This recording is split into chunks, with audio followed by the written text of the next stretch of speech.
In the East Midlands, never mind the just managing jams. What about those who aren't managing at all? We brought the Chancellor's autumn statement to the town, which voted very heavily to leave the European Union. And more money from the Chancellor for housing, but will it be enough to cut the waiting lists? I don't think we've had a really good, consistent housing policy for decades. Hello, I'm Mari Ashby and my guests are the Conservative MP for Rushcliffe, Ken Clarke, a former Chancellor himself, of course, and the Labour MP for Gedling, Vernon Coker. So let's get your reaction first off, if we can, to that autumn statement. The Chancellor, Phillip Hammond, painted a picture of growing debt and worsening growth figures. It's grim, Ken, isn't it? It's a very serious crisis, yes. I was very reassured by the statement. I mean, at last, after all the madness of the last few months, we had somebody who understands economic policy, who's quite a sound, tough guy when he needs to be, and was talking about the real world and getting us all to face up to the fact the next few years could be very difficult. I think the global economy is in no great state either. That's another problem. And explained how he is going to stick to sensible economic policies and concentrate what little bit of money he's got on trying to develop a modern, competitive economy, give people jobs for the future. And that is the only option he had. He's going to have to stick to that as well and not be bullied from it. That infrastructure investment which has been promised in the autumn statement, of course, is crucial to growing our economy. But your party is attacking the Chancellor, isn't it, for not tackling social care at all? Well, the first thing to say about the autumn statement was actually in or out of the EU. It was an admission of the failed policies of austerity. We now have a government that can't say anything about extra spending on the NHS, can't say anything about spending on social care. It's having to borrow an extra 122 billion over the period of the next 5 years without any clear indication of when the budget will come into surplus, at the same time as living standards are being squeezed. I think people out there will see it as an autumn statement that actually carries on with the failed policies of the last few years of the coalition government. Evidence of a failing government. He should apparently have spent a lot more money and then somehow get rid of the debt at the same time. I think you would find, if you followed Vernon's remedy, the debt would go off the Richter scale. Back in the real world, the fact is, the financial crash of 2006, 2008 is the main cause of where we were, and we haven't successfully, either here or on the rest of Europe, recovered from that. We still haven't sorted it out. You predicted that there could be a recession after the Brexit vote. You predicted there could be a recession. Could that still happen in your view? I think there's a real risk of a recession. I'm afraid I'm more gloomy than most, and I'm usually quite a cheerful guy, as you will admit. But yes, I think there's a serious risk of recession in the next year or two. If that's the case, is it likely that Theresa May could call an early election before things get worse? What good would that do? Well, I'm asking, what do you think she could do? The last government that I was in, which called a general election because it couldn't think of what else to do in the middle of a crisis, was Ted Heath's, in the middle of a miners' strike, and it didn't do Ted any good at all. What you need is a clear-headed man like Phillip Hammond, who's not going to play silly short-term politics. Okay. He knows you all get lobbied for more money every time you go near the House of Commons if you're Chancellor. Actually going to give us, I hope, a strong, secure economy. Change of policy, Ken. That's what we need, a change of policy. Well, the Chancellor obviously keen, wasn't he, to spend money on infrastructure with more than £1 billion for affordable housing. But will that be enough to tackle the region's housing shortage? Here's Peter Saul. Nottingham's new waterside neighbourhood is taking shape. 45 homes have just been finished on old industrial land within spitting distance of the city's main sites. The idea of living here on the banks of the Trent is certainly appealing, but this development has taken 20 years to come about, and there are many other brownfield sites in Nottingham that have waited just as long to be built on. On the surface, at least, things seem to be picking up. In Nottingham, just over 2,500 homes are either in the pipeline, being built or recently completed. So I guess the idea ultimately is that all of this land that we see in front of us here will be developed. Yes, and that this is just the start of a really huge regeneration project. Clearly there is economic uncertainty. However, I think that in Nottingham we're determined to make this work. We're determined to do what we can to work with developers, to bring sites forward, to make development possible and to regenerate these areas. So I sincerely hope that it's not another 20 years. The developer behind this project, though, believes successive governments could have done much more to help. We've struggled, haven't we? We're not producing anywhere enough homes, and arguably we're not producing enough homes of the right type, so there's not enough affordable homes. So clearly the results show that we could be doing better. And what did you make of the autumn statement? The Housing Infrastructure Fund, I think, is very much a step in the right direction. The new money, so it's additional money for affordable housing, is important. Some of the money announced on Wednesday should trickle down to the East Midlands, perhaps to affordable housing developments like this in rural South Derbyshire. Jordan Babb has just moved into one of the first new council houses in a generation in this Conservative-run district. It's absolutely brilliant. Yeah, it's a really nice house. I couldn't get no better, really. The local authority has paid for some of this by selling off council homes under the Right to Buy scheme, and derelict houses are also being renovated. But money's tight, and the extra cash from the government is welcome. It's fantastic news, and it means that we'll be able to build more houses like this. Obviously, subject to the detail, we'll be bidding for that money, but we'll be building more developments and getting more people off our waiting list. We're over the moon with the announcement, and I say we'll wait to see the detail. 45 families will have a new home here, but that's out of a waiting list of around 1,000. The housing crisis will take some solving. So housing, part of a big push on infrastructure, but what else is there in it for the East Midlands? Well, we're joined now by Maria Machenkosis, who's the Programme Director from Midlands Connect, which is the body which has been set up to improve transport links across the region. Very few mentions, Maria, of the Midlands Engine in the autumn statement. £5 million for a transport hub in Birmingham. Were you disappointed? We were not at all, because this is in addition to the 12 million that was announced only last month to support our work. As you know, we're working very hard, the 28 authorities and businesses, universities and colleges working really hard to submit to government our priorities for transport in March 2017. So what this 5 million, this additional 5 million that we receive out of the budget will do is to start helping us shape some of the projects that we all got in mind. And these projects will enable to explore solutions to improve the east-west connectivity between the cities and the towns of the Midlands. Tell us about those projects. What will we see here in the East Midlands, the benefit of this? So we will start addressing some of the bottlenecks and the constraints of the rail network that is not allowing to our businesses and our people to connect with each other in a much more faster and reliable way. So there's a number of interventions around Birmingham, but also in the southwest and into the East Midlands that will allow that connectivity to happen. That's what we're calling the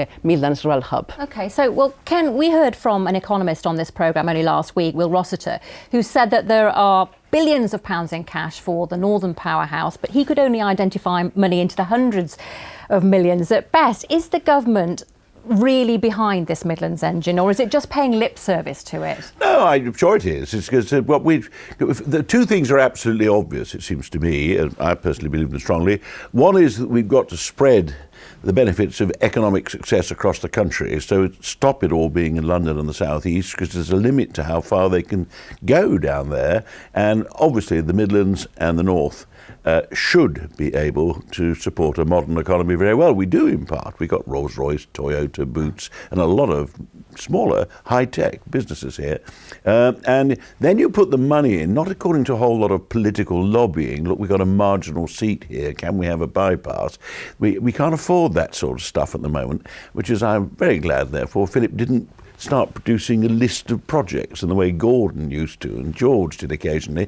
What we need is to get business people to focus on where do we need to spend money that cuts business costs and attracts investors. And links between Birmingham, Derby and Nottingham by rail, I'm told by several businessmen, are attractive. I'd like to see the case for the effect that will have on investment, but that's the sort of thing we should look at. Can I bring you in here? Do you think that the government is behind this push for the Midlands Engine? Well, I think I agree with Ken about the need to ensure that economic growth and the benefits of that, even though it's limited, spread outside of the South East. But I mean, if we were talking about transport, and of course it's, links east-west are very important.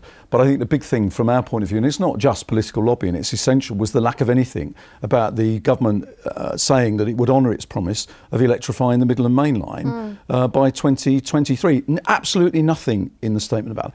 And so that means that for Nottingham, for Derby, for Sheffield, for all of those things, the electrification of that is really crucial. And that's what all business say to me. And the government simply haven't mentioned it at all. And this is what you're all about, Maria, isn't it? It's connectivity across the whole region. How concerned are you that electrification is being delayed?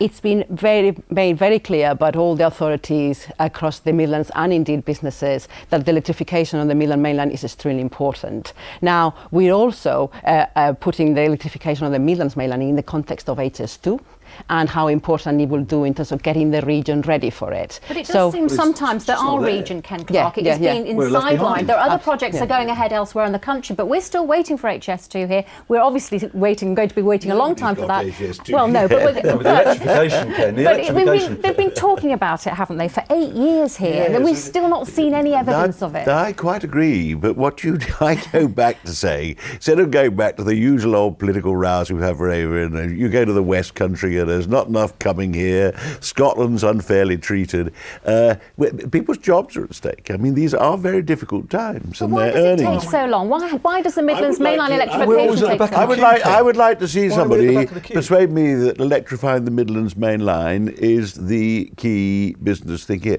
Businessmen going to London could no doubt travel more comfortably because it'd be quieter. But I would want to see a good business case for what that would do to stimulate economic activity. Because the outlook for earnings and jobs and investment here otherwise, well, that's what all of the businesses can. All of the businesses, all of the big business leaders, the people from the various business bodies, as well as consumers and people who use the line, have all said the electrification would make a big difference. It would not only improve speed for passengers, for freight and so on and so forth. And when you have a second-class line, as we've got at the moment, that does influence investment decisions. Well, it does influence the way that people are talking about it. HS2 is going ahead is going to make a big difference. I think the high-speed stuff, might as well have a modern train whilst you're having it. HS2 brings new capacity. I think that's extremely important. So I am glad to see that steaming ahead. Now, everybody else arguing about what they'd like to see done to their railway all over the country. The electrification of the midline has been talked about for years, and another delay, it means businesses are very concerned about it. It was promised when by you've the got government. no money, the money you spend has got to be on something that has some immediate practical impact. Only one that isn't electrified, north to south. It's the only one. It's quite a perfectly good service. No, it's not as good as it should be by any I don't stretch think of the everybody would imagination. agree with you, but it is important though, isn't it? And this is what you're all about. So it is. It really is important to show the certainty to businesses and the communities that we are really doing our very best and planning for the future to provide them with faster, better connections. Then north-south, east-west is all important. And what we're trying to do with Midlands Connect is that certainty and provide businesses and indeed a clear voice to government of what is it that we require in terms of infrastructure to support growth and put us at the global stage. So when do you think we'll see evidence of that, Maria? We will, as I said, we are submitting the final strategy in March. That will have a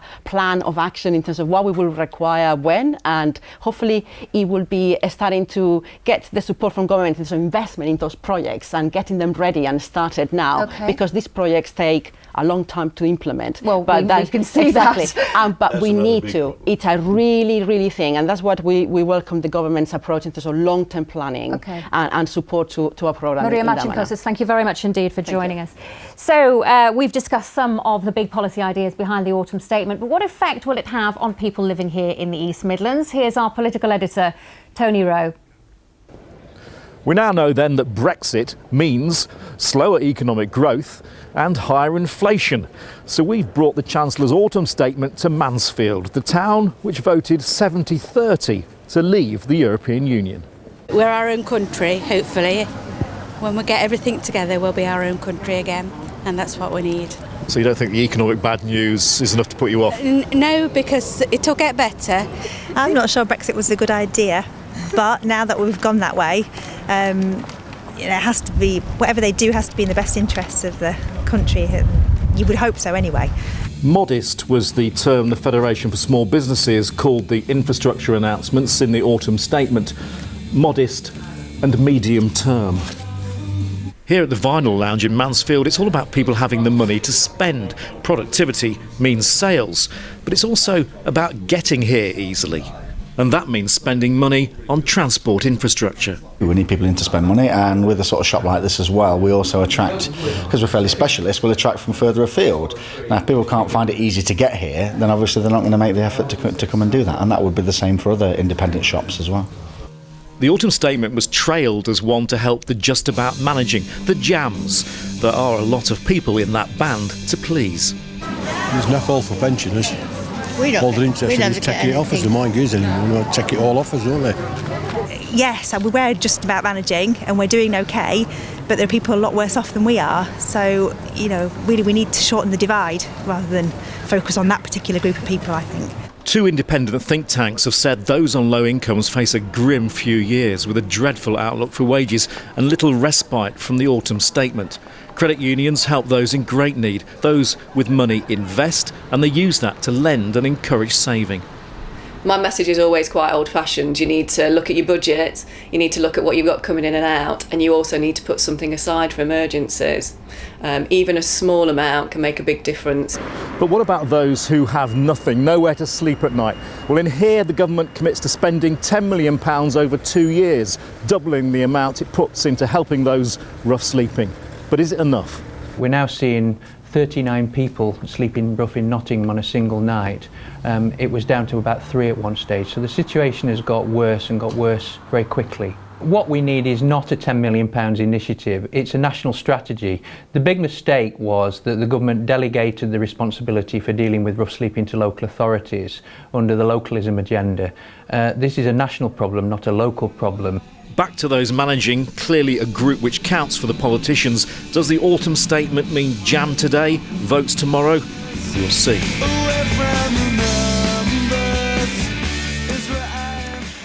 Well, the Institute of Fiscal Studies said that prospects for pay are dreadful. People on low wages may be earning less in 2021 than they were in 2007. It's a really grim outlook for these people who are just about managing, isn't it, Ken? It's a very difficult time.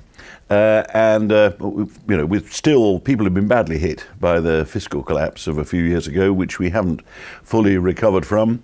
There's no strong economic growth been taking place in any Western country for very long, probably getting near the end of the economic cycle. And now people have voted to make themselves poorer by leaving the European Union if we're not careful.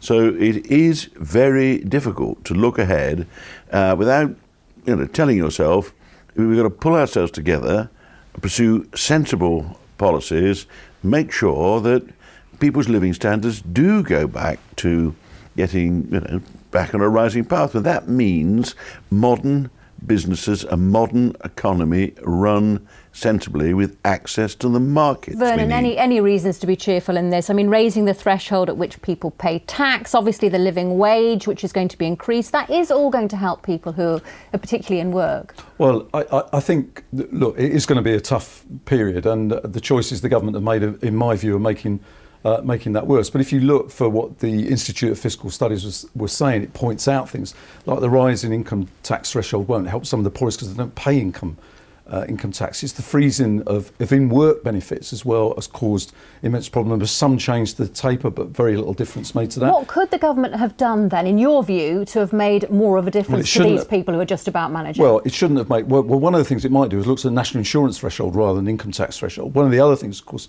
it shouldn't have done was the changes it's made to some of the in-work benefits, which affect those people who are trying to do the right thing, going to work. And, of course, they're having more money taken off them as they earn at work, and that's a choice the government has made. And indeed, some of its own backbenchers are now saying that that's the wrong thing to have done. And you're actually penalising people doing the right thing and going to work. We couldn't go back to what we took over.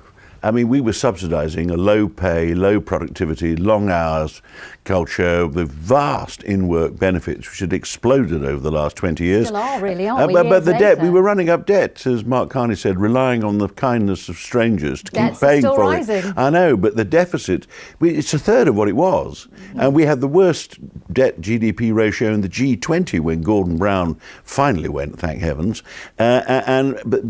But it's been difficult because the global economy hasn't enabled us to go faster. And now we've got Brexit, which makes the immediate outlook extremely worrying indeed. The thing I'd say is that Ken will know, if you go back to 2010 when Labour lost the election and the coalition took over, the economy was growing. the deficit was falling, the economy was growing, and it was the decisions made by the coalition government when George Osborne was Chancellor that actually choked off that growth, and we had the severe austerity imposed, which actually turned out and said we are going to actually cut the deficit, we're going to balance the books by the end of that Parliament. That failed, and now we've ditched that and moved on to something else. But here in the East Midlands, we've got more people in work than we have before. So, I mean, according to the Office for National Statistics, we've actually created almost 30,000 jobs in 3 months this year. Well, so there are reasons to be positive, aren't there? You can point to that, but of course, alongside that, what you can point to is the fact that living standards have fallen. Living standards are likely to continue to fall. And if you look at the analysis of the budget that's been made, or the autumn statement rather, a couple of days ago, and you look at that, it is the poorest and those just above that who are paying the price more than anybody else. Because, Ken Clark, we hear also, don't we, that there are predictions that food inflation could rise by 5% next year.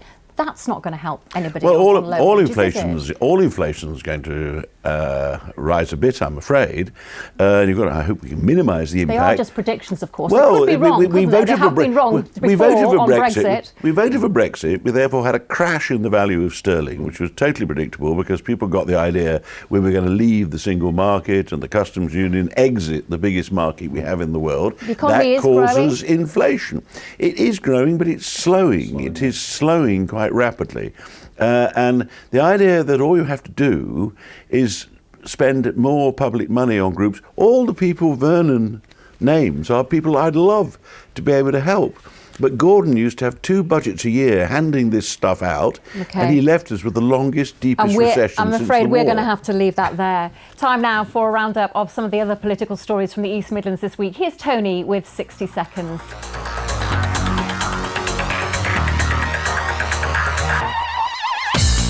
The overnight closure of Grantham's A&E service is to be referred to the Health Secretary. Campaigners welcomed the move. The NHS Trust, which runs the department, says it doesn't have enough doctors to cover overnight shifts in all of its hospitals in Lincolnshire. Plans to change the way Derby City Council is elected have been rejected. Councillors voted against a plan to switch to elections every 4 years. They'll stick with the current system of voting for 1/3 of the seats every year.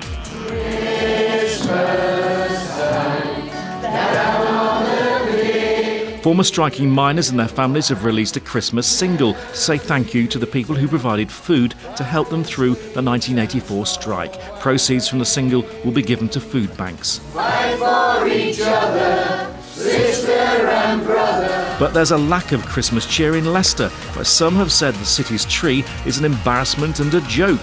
The council, though, says it's had excellent feedback. And it's not even December yet. That is the Sunday Politics here in the East Midlands. Thanks to Ken Clark and Vernon Coker for joining us here in the studio. We'll be back next week when it will, of course, be December. And our guests then will be Anna Soubry and Margaret Beckett. Now, though, it's time to hand you back to Andrew Neil. Thanks for watching.